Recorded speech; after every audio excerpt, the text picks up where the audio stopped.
Hello friends, welcome to ASP.NET tutorial. In this second part, we will learn about the data source control.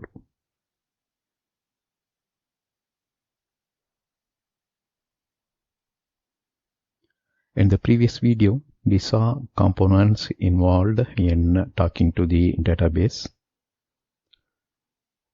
Those components can be used directly in code and requires developer to maintain each of the components. Right?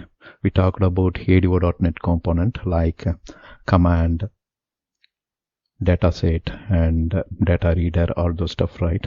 You can use those ADO.NET component and you can perform the operation, and in those cases the developer should maintain each of the components. Data source controls in ASP.NET hides the complexity behind the connection and command objects.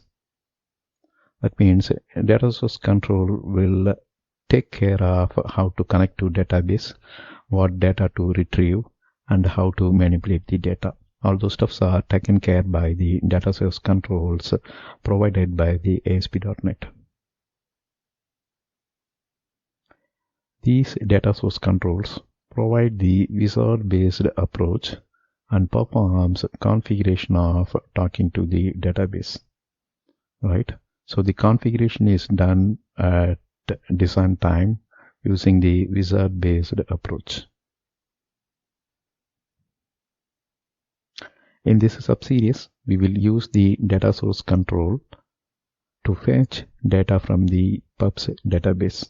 So here we will use the title table and we will fetch the title table content and display that in the relevant ASP.NET controls. That's all here in this video. Thank you for watching. Bye.